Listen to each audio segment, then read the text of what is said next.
नमस्कार विद्यार्थी मित्रांनो, आपण पाठ्यमागच्या व्हिडिओमध्ये प्रकरण 4 मधील मुद्दा क्रमांक 2 पाहिला.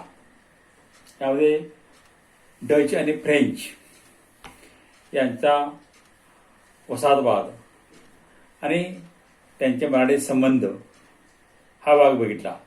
त्याच्या अगोदर युरोपियनांपैकी पोर्तुगीज आणि मराठी यांचा वसाहतवादानिमित्तानं जो संबंध आला तो पाहिला.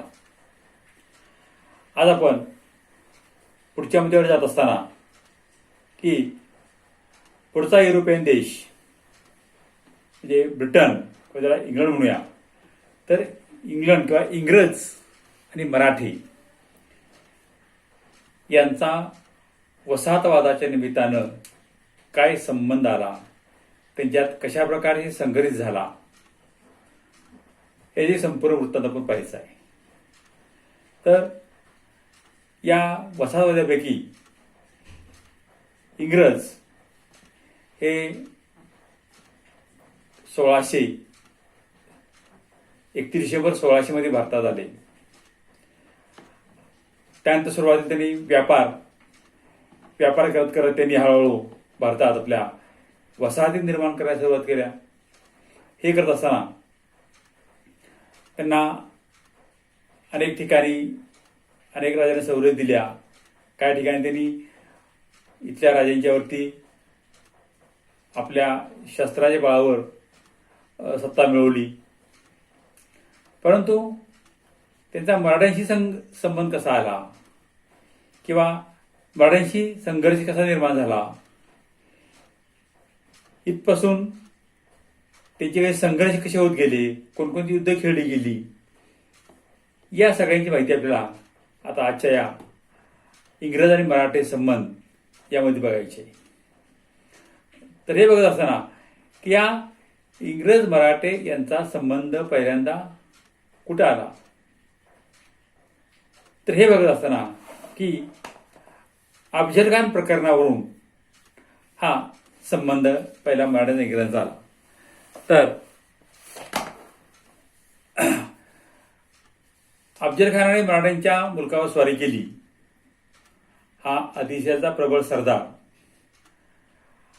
आणि छत्रपती शिवाजी महाराजांना जिवंत पकडून आणतो किंवा त्यांना ठार मारून आणतो अशी प्रतिज्ञा घेऊन हा खान मराठ्यांच्या मुलकावर निघाला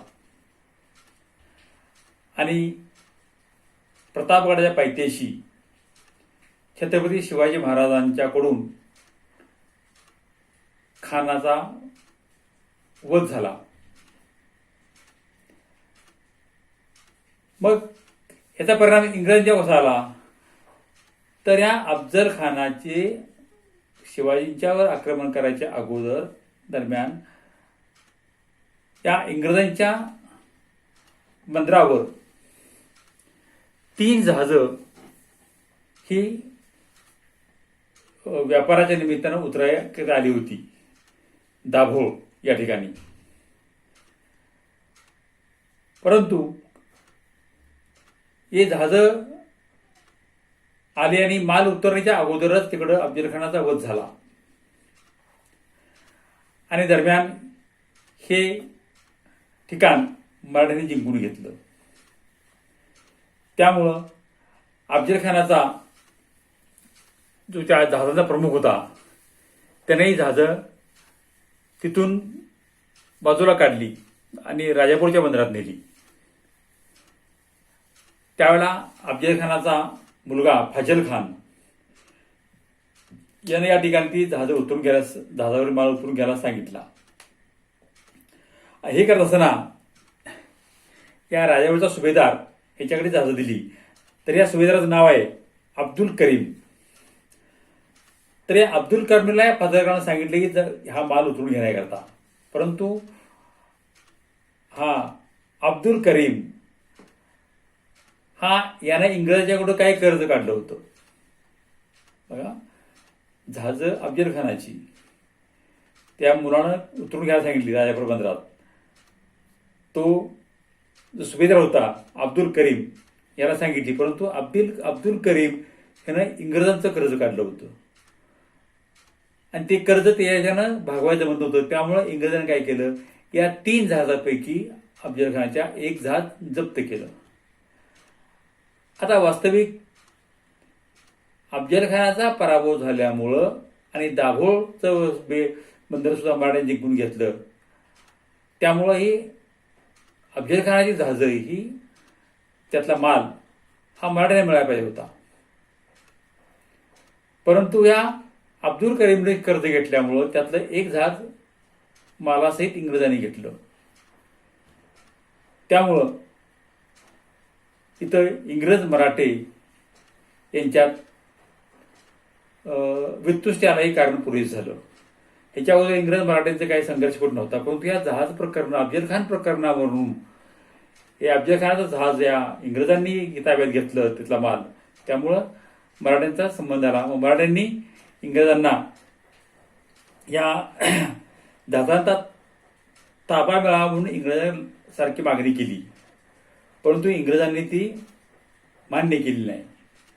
त्यामुळे काय केलं की मराठ्यांनी त्यांचा जैतापूर येथील त्यांचा एक दलाल होता इंग्रजांचा, या दलालाला मराठ्यांनी कैद केलं. मग ह्याला कैद केल्यानंतर इंग्रजांचा एक त्या सुटकेकरता इंग्रजांनी आपल्या वतीने एक अधिकार नेमला, त्याचं नाव फिलिप गिफर्डला पाठवला. मराठ्यांनी ह्या वकिलाला सुद्धा अटक करून ठेवलं की आम्हाला जहाज द्या, मग सोडतो. अशा प्रकारे हा वेलजी त्यांचा तिथला दलाल आणि हा गिफर्ड या दोघांना मराठ्यांनी कैद करून ठेवलं आणि इथून इंग्रज मराठे यांच्यात संघर्ष सुरू झाला. म्हणजे अफजल खान प्रकरणावरून इंग्रज मराठे यांच्यात संघर्ष सुरू झाला. त्यानंतर दुसरं अनेक काय कारण होतं तर की अफजल खान वधाच्या नंतर जेव्हा शिवाजी महाराज पन्हाळगडला गेले, त्यावेळा आदिलशहानं आपल्या सरदाराच्या मार्फत पन्हाळ्याला वेढा दिला. वेढा कडक होता की शिवाजी महाराजांच्या सुटकेची कुठली चिन्ह नव्हती. ही ज्यावेळी इंग्रजांना लक्षात आलं तेव्हा इंग्रजांनी काय केलं, हे इतर अधिकारी इंग्रजांचे वेलजी रेव्हिंग्स्टन यांनी काय केलं की आदिलशहाला मदत केली, त्याला दारुगोळा पुरवला. त्यांना वाटलं की आता शिवाजी महाराजांतून निष्ठत नाहीत, वेड्यात अडकलेत आणि हे आदिलशहाला सापडणार. त्यामुळे इंग्रजांनी आदिलशहाला मदत केली आणि इंग्रजांच्या आदिलशाही दुर्दैवानं शिवाजी महाराज वेड्यातून सही सलामत सुटले. मग हा शिवाजी महाराज राग होता की पहिलं जहाजाचं माल दिला नाहीच, त्यात पुन्हा पन्हाळगडावर वेड्यात अडकले असताना महाराज इंग्रजांनी आदिलशहाला मदत केली. त्यामुळं शिवाजी महाराज इंग्रजांचे चिडून होते.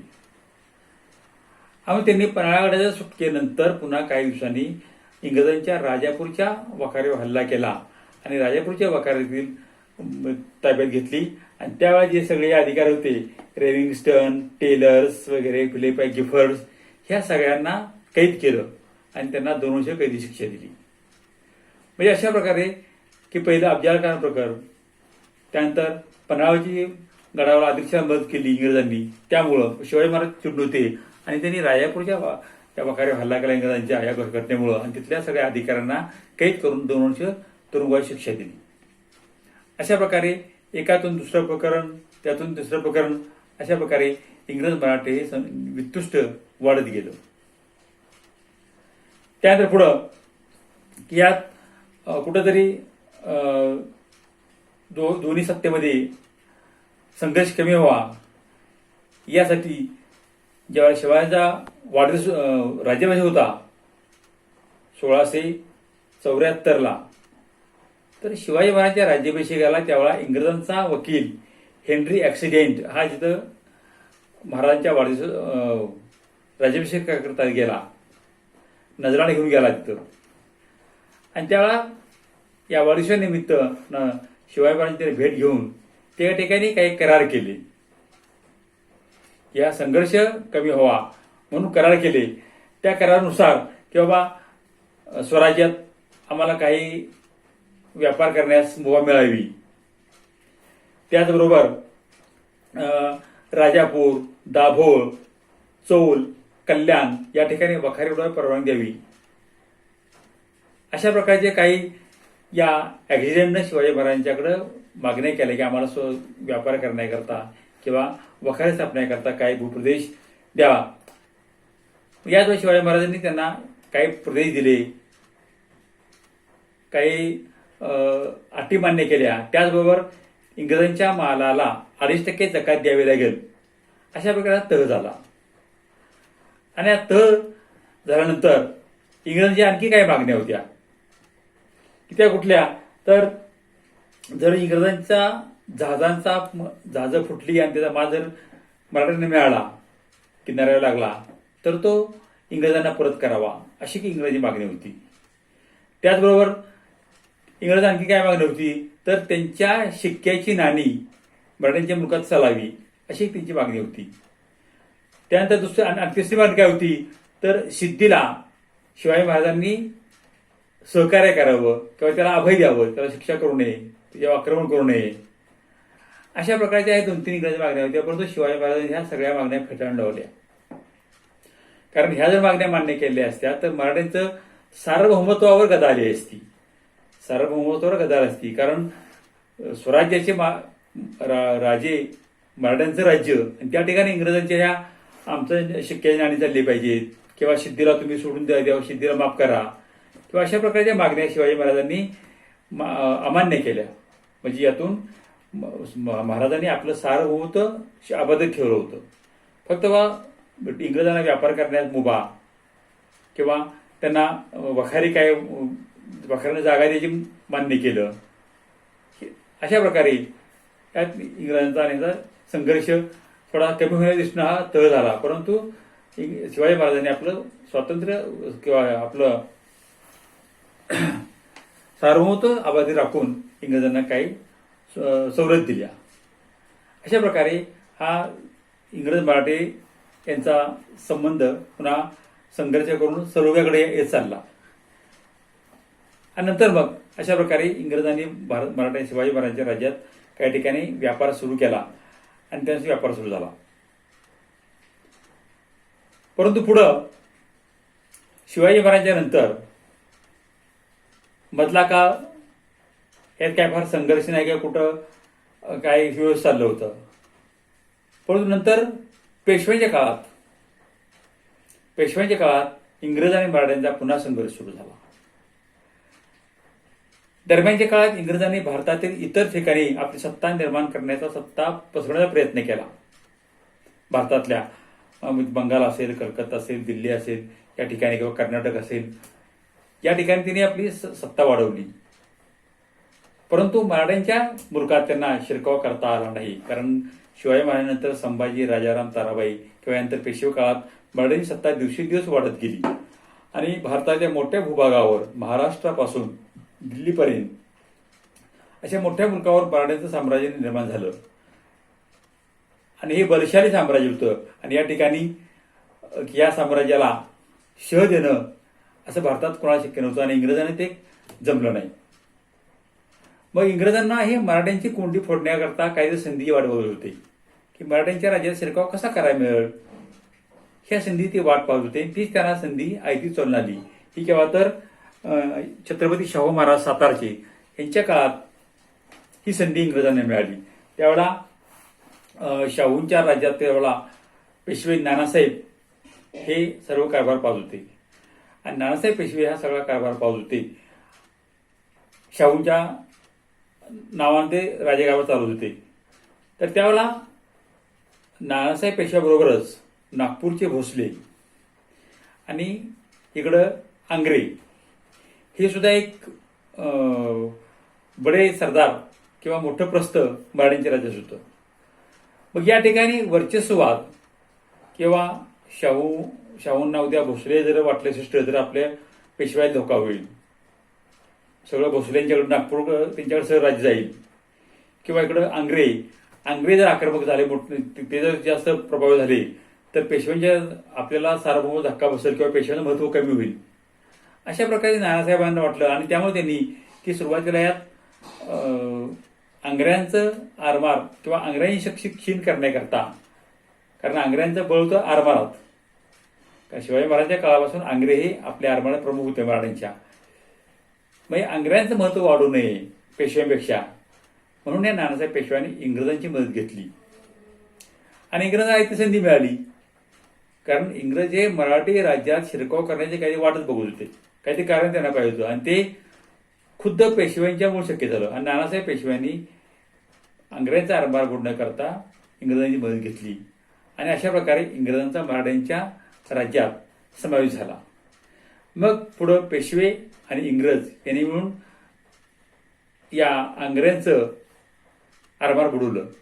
तर बघा, नानासाहेब पेशव्यांनी आंग्रे आपल्या वरचढ होऊ नयेत म्हणून आरमार बुडवण्याकरता इंग्रजांची मदत घेतली. झालं काय, तर त्यामुळं मराठ्यांचंच आरमार संपलं. म्हणजे इंग्रजांनी बरोबर पेशव्यांची साथ केली आणि मराठ्यांचा आरमार बदलला. त्यामुळं सागरावर सत्ता मराठ्यांची ही कमी झाली आणि इंग्रजांना आपोआपच मराठ्यांच्या राज्यकारभारात शिरकाव करण्याकरता संधी मिळाली. अशा प्रकारे नानासाहेबांनी चुकीचे राजकारण झाले त्यावेळेला, परंतु इंग्रजांना शिरकाव करायला मिळाला. मग पानिपत युद्धानंतर नानासाहेब पेशवे त्या धक्क्यानं मरण पावले. त्यानंतर त्यांचे बंधू यांना पेशवेपद पाहिजे होतं, राघवदादा रघुनाथराव राघवदादा यांना पेशवेपद पाहिजे होतं, परंतु त्यांना पेशवेपद न मिळता नानासाहेबांच्या मुलांना माधवरावांना ते पेशवेपद मिळालं. आणि या ठिकाणी राघवदादानं पेशवेचा हव्यास धरला, कारण पेशव्यांच्या घराण्यात ज्येष्ठ ते होते म्हणून त्यांची अपेक्षा होती की पेशवेपद त्यांना मिळावं, परंतु असं न होता ते पेशवेपद माधवरावांना मिळालं. आणि माधवराव जरी वयाने असे ते करारे होते, त्यामुळे त्यांनी राघवदादांना कुठंच काही चालून दिलं नाही. त्यामुळे पेशवेपद मिळवण्याकरता पुन्हा राघवदादा इंग्रजांकडे गेले आणि इंग्रजांच्या मदतीनं त्यांनी पेशवेपद मिळवण्याकरता प्रयत्न सुरू केले. इंग्रजांना ही ऐती संधी मिळाली, कारण आता राघोबाच्या रूपाने त्यांना पेशवेपद खालसा करून मराठी सत्ता संपवण्याची ऐती संधी आली होती आणि तेच त्यात इंग्रजांनी त्याचा फायदा घेतला. आणि यानंतर मग राघवदादा इंग्रज स्वराज्य चालून आले आणि त्यानंतर जे काही गोष्टी घडल्या त्या आपण पुढच्या तासाला बघूया. आता आपण इथंच थांबूया. तर आजच्या पाठात आपण काय बघितलं की इंग्रज आणि मराठ्यांचा संघर्ष संबंध कसा आला, तर अफजलखान प्रकरण आला. अफजलखानाच्या जो माल होता समुद्रातला, त्या समुद्रावरून इंग्रज मराठ्यांच्यात संबंध आला. हेच पुढं संघर्षात रूपांतर झालं आणि संघर्षात रूपांतर झाल्यानंतर शिवाजी महाराजांचा राजापूरच्या ठिकाणी पराभव केला आणि त्यानंतर मग इंग्रजांनी आपल्या व्यापाराकरता शिवाजी महाराजांच्याकडून काय व्यापारी परवाने मिळवले आणि व्यापाराने वसाहत सुरू केल्या. त्यानंतर हा प्रकरण थोडं सौम्य झालं, परंतु भारतीय राजकारण बघत असताना इंग्रजांना मराठे वरचं ठरवत होते आणि मराठ्यांच्या हे वर्चस्व कमी करण्याकरता, खच्ची करण्याकरता इंग्रज संधीची वाट बघत होते आणि ती संधी त्यांना इथं राघोबाच्या स्वरूपाने मिळाली होती.